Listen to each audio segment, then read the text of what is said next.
இந்த நாள் நம்முடைய வாழ்க்கையிலே ஒரு பெரிய ஒரு ஆசீர்வாதமான ஒரு வேளையாக கர்த்தர் தந்திருக்கிறார். இந்த வருஷத்தினுடைய முதலாவது ஞாயிற்றுக்கிழமை நாம் தேவ சமூகத்துக்கு வருவதற்கான கிருபை ஆண்டு தந்த பெரிய பாக்கியம்.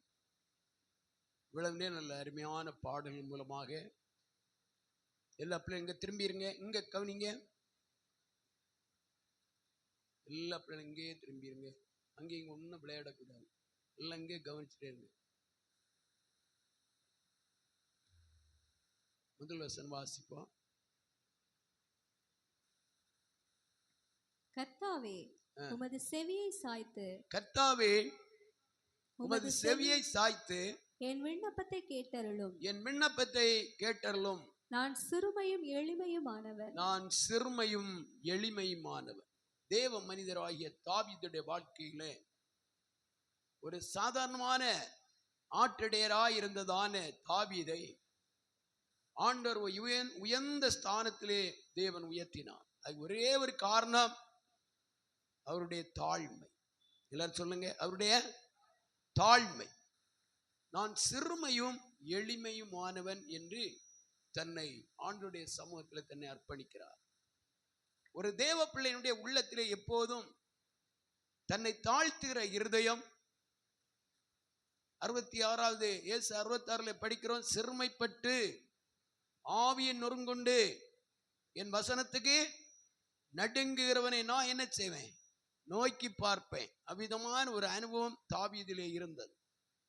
நான் சிறுமையும் எளிமையுமானவன். என் மறுபடியும் வாசிங்க. கர்த்தாவே உமது செவியை சாய்த்து என் விண்ணப்பத்தை கேட்டருளும், நான் சிறுமையும் எளிமையுமானவன். என் விண்ணப்பத்தை கேட்டருளும், என்னுடைய ஜெபத்துக்கு பதில் கொடும். ஆண்டவரே, நான் உமக்கு முன்பாக நிற்க பாத்திரன் அல்ல, நான் உமக்கு முன்பாக நிற்க தகுதி உள்ளவன் அல்ல. தேவ சமூகத்திலே தன்னை அர்ப்பணிக்கிறார், தன்னை ஒப்பு கொடுக்கிறார். அடுத்தபடியா என்ன பாடுகிறார், வாசிங்க. என் ஆத்துமாவை காத்தருளும், என் ஆத்துமாவை காத்தருளும், நான் பக்தி உள்ளவன், நான் பக்தி உள்ளவன். என் தேவனே, என் தேவனே, உம்மை நம்பி இருக்கிற உமது அடியேனை நீர் ரட்சியும்.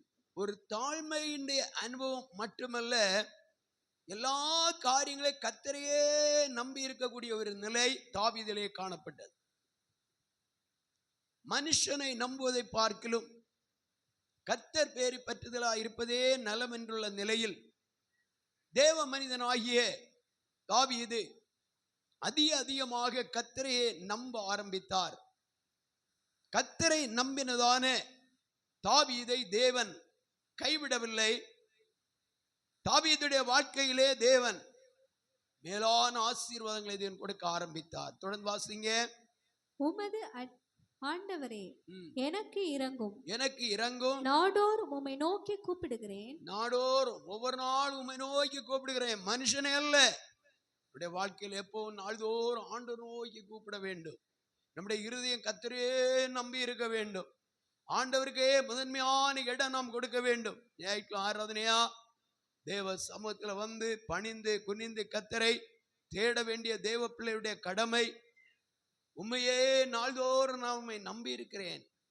தொடர்ந்து வாசிங்க. உமது அடியேனுடைய ஆத்துமாவை மகிழ்ச்சியாக்கும், உமது அடியேனுடைய ஆத்துமாவை என்ன செய்யும், மகிழ்ச்சியாக்கும். ஆண்டவரே உம்மிடத்தில் என் ஆத்துமாவை உயர்த்துகிறேன். என்னை மகிழ்ச்சியாக்கும், என்னை திருப்தியாக்கும், என் ஆத்மாவில் ஒரு களிப்பும் சமாதானம் உண்டாகட்டும். நான் உம்மை நோக்கி கூப்பிட்டு கொண்டே இருக்கிறேன், நான் உம்மை விட்டு விலகுவதில்லை. தொடர்ந்து வாசிங்க. ஆண்டவரே நீர் நல்லவரும் மன்னிக்கிறவரும், உம்மை நோக்கி கூப்பிடுகிற யாவர் மேலும் கிருபை மிகுந்தவருமாய் இருக்கிறார். நம்முடைய தேவன் எப்படிப்பட்ட தேவன்? அவர் நல்லவர், மன்னிக்கிறவர், உம்மை நோக்கி கூப்பிடுகிற யாவர் மேலும் கிருபை மிகுந்தவருமாயிருக்கிறேன். கரங்களை தட்டி எல்லாரும் கர்த்தரை ஸ்தோத்திரம் பண்ணி மகிமைப்படுத்துவோம்.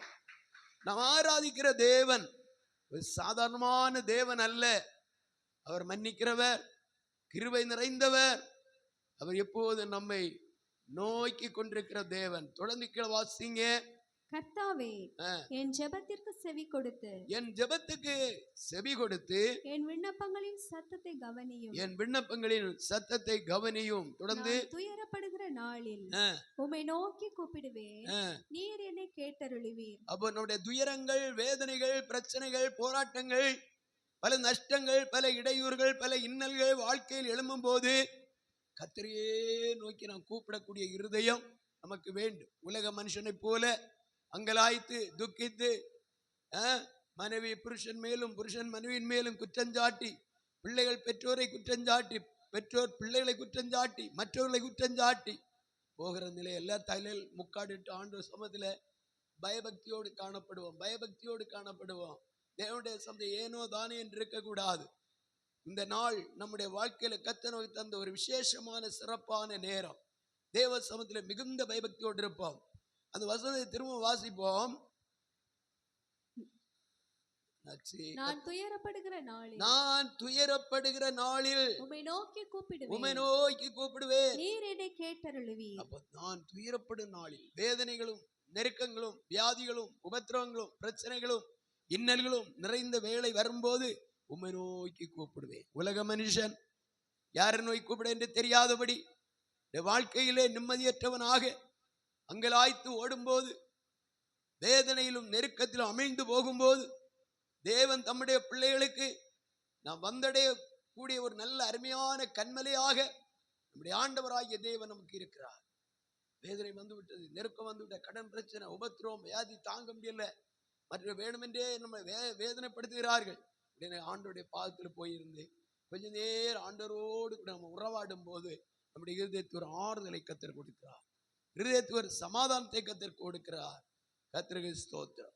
நீங்கள் 57ஆம் சங்கீதத்தில் படிக்கும் போது அதனுடைய 3ஆம் வசனம் வாசி. 57:3.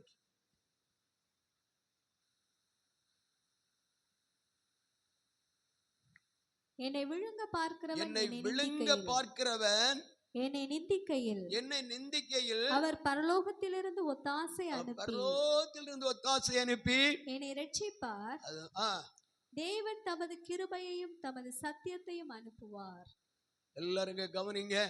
தேவனுடைய கிருபையும் சத்தியத்தையும் யாருக்காக அனுப்புகிறார்?